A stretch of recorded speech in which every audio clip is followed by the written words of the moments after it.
In 2019, Node.js turned 10 years old. And every year, the Node.js community has gained momentum, and 2020 shows no signs of slowing down. There are lots of interesting features coming to the next major release of Node.js. In this video, I want to share some of the more significant updates you can expect.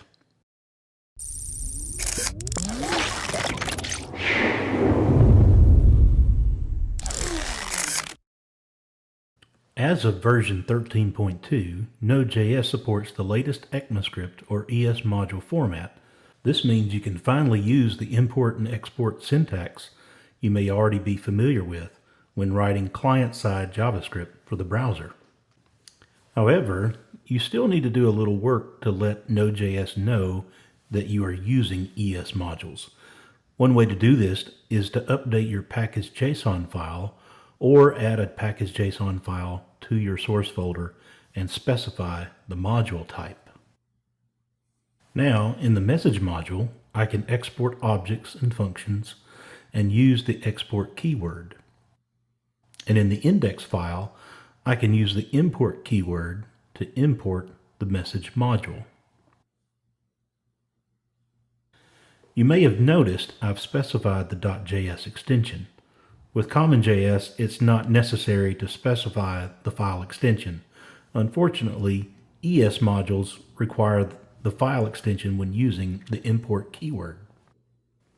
It's also important to note you cannot import a folder name and expect Node.js to look for an index.js file. Imagine you have a utils folder and you want to import an index file in there. You do have to specify index.js as the module to import. Now, if I run this example using Node.js 13.3, you'll see there's a warning. In some future version, there will be no warning message. The other way to let Node.js know that you are using ES modules is to change the file extension from JS to MJS. And again, you have to specify the .mjs extension when importing other modules. There's also a .cjs extension to specify a CommonJS module. Personally, I find the .mjs and cjs extensions a little gross, but I'm glad to see that there are ways of specifying ES modules using the module type in the package.json file. Along with ES module support comes the ability to import WebAssemblies. A WebAssembly module is a portable compiled binary format that can be parsed faster than JavaScript and executed at native speeds. WebAssembly modules can be created using languages such as C++, Go, C#, Java, Python, Elixir, or Rust. And my hope is in the future we'll be able to write efficient native code in the language of our choice, compile it to WebAssembly, and be able to consume that directly in Node.js. To give you an idea of what this looks like, imagine you have an add module implemented as a WebAssembly module. The syntax for using this WebAssembly module might look like the following. Looks a lot like using a regular Node.js module. As of this recording, WebAssembly module support is still in the experimental stage. To enable the feature, you need to pass a command line flag when executing a Node.js application.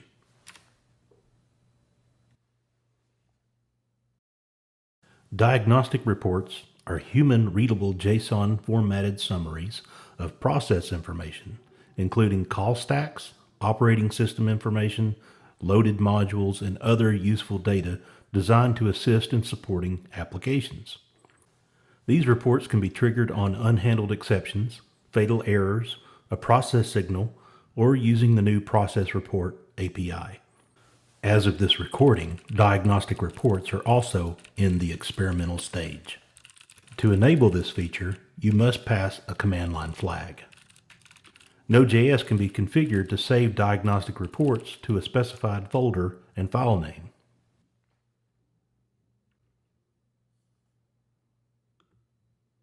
In the generated diagnostic report, you're going to find things like the command line parameters that were used to call Node, the version of Node, the platform, the components that were loaded, the version of Node that's being executed, information about the CPU, the operating system,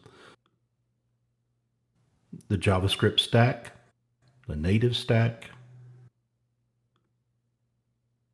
resource usage, libuv, all the environmental variables that were present during runtime, and a lot more information that can help you diagnose issues. As of version 13, Node.js comes compiled with the full ICU library. ICU is a mature and popular globalization library. Among many features, ICU includes support for formatting numbers, dates, times, and currencies, performing time calculations, string comparisons, and converting text between Unicode and other character sets. In this example, I'm using the internationalization library to format dates and currencies into various local formats. When I run this example, you'll see the dates and currencies printed to the console with localized formats, labels, and symbols. Here are some other things to be looking for in 2020 for Node.js. Quick protocol support. This is a modern network transport for connected applications with increased performance and reliability. Better Python 3 build support. In 2020, it should be possible to build Node.js and native modules using Python 3. Updates to the V8 JavaScript engine. As of this recording, V8 7.8 and 7.9 increase performance and WebAssembly support. Stable worker threads. Worker threads in Node.js enable parallel, CPU-intensive JavaScript operations. Well, I hope you found this useful and interesting. I'm going to leave you some additional links in the description below. Please like and subscribe and leave me a comment. I'd love to hear your feedback. Until next time, get out there and be awesome.